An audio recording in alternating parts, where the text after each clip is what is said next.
बिस्मिल्लाहिर्रहमानिर्रहीम। अस्सलाम वालेकुम दोस्तों, जब से पीटीआई की हुकूमत आई है मुल्क में महंगाई का एक नया दौर शुरू हो चुका है। बिजली और गैस के बिलों का इजाफा हो या फिर खीर, चीनी, सब्जियों और दालों समेत खाने पीने की दूसरी अशिया, हर चीज़ ही आहिस्ता आहिस्ता आम आदमी की पहुंच से बाहर होती जा रही है। अगर दूसरी हुकूमतों का मुआवजा पीटीआई से किया जाए तो अशिया की कीमतें बढ़ाने में जिस दीदा दिलेरी और बेहिसी का मुजाहरा इस हुकूमत ने किया है, इसकी मिसाल कहीं नहीं मिलती। और फिर इसके बाद नंबर आता है सरकारी मुलाजमीन का। पीटीआई की हुकूमत आने के बाद सरकारी मुलाजमीन को ये उम्मीद हो चली थी कि अब उनके मसाइल हल होने वाले हैं। ये हुकूमत मुलाजमीन के लिए कुछ अच्छे इक़दाम करेंगी जिससे इनकी हालत बदल जाएगी। और फिर वाकई इस हुकूमत ने ऐसे इक़दाम किए कि सरकारी मुलाजमीन के 14 तबक रोशन हो गए।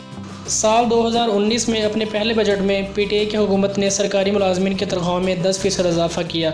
इस इजाफे के बाद सरकारी मुलाजमीन का ये ख्याल था क्योंकि ये हुकूमत का पहला बजट है तो शायद आने वाले वक्त में ये कुछ अच्छे इक़दाम करें।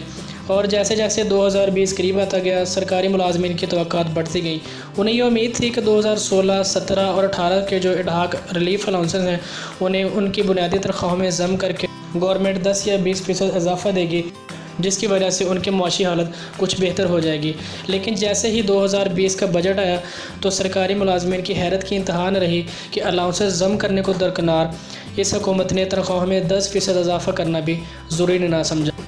और हुकूमत ने सिर्फ इसी पर इक्तफा नहीं किया। अब नई खबर ये सामने कि हुकूमत ने बैनुल-अक़वामी मालियाती फ़ंड IMF का $6 अरब का रुका हुआ प्रोग्राम बहाल करवाने के लिए IMF की एक और शर्त मानने पर आमादगी ज़ाहिर कर दी है, जिसके तहत सरकारी मुलाजमीन की तनख्वाहों से सालाना इंक्रीमेंट ख़त्म होने का इम्कान है।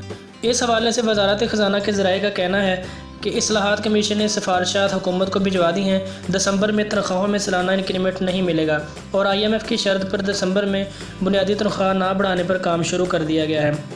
IMF की तजवीज़ है कि बुनियादी तनख्वाहों पर इंक्रीमेंट के बजाय तनख्वाहें मुंजमद कर दी जाएँ और तनख्वाहों में इजाफे के बजाय अलाउंसेस में मामूली इजाफा किया जाए, जबकि सालाना increment medical allowance, house rent और दीगर अलाउंसेस पर दिया जाए।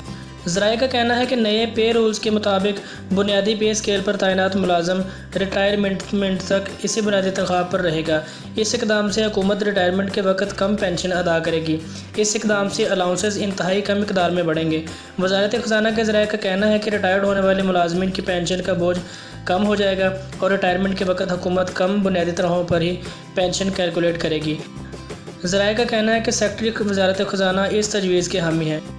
दोस्तों, अगर हुकूमत IMF की ये शर्त मान लेती है और सरकारी मुलाजमीन की तनख्वाहों से सालाना इंक्रीमेंट ख़त्म कर दिया जाता है तो ये सरकारी मुलाजमीन का मुआशी कत्ल होगा, क्योंकि सालाना के तौर पर होने वाला ये मामूली इजाफा सरकारी मुलाजमीन के बुनियादी तनख्वाहों में ज़म होता है और इसका फ़ायदा ये होता है कि रिटायरमेंट के वक्त सरकारी मुलाजम की पेंशन ज़्यादा हो जाती है।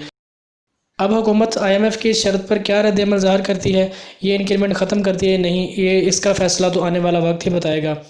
दोस्तों, अगर आपको ये वीडियो पसंद आई है तो इसे लाइक कर दें, चैनल को सब्सक्राइब नहीं किया तो सब्सक्राइब कर दें।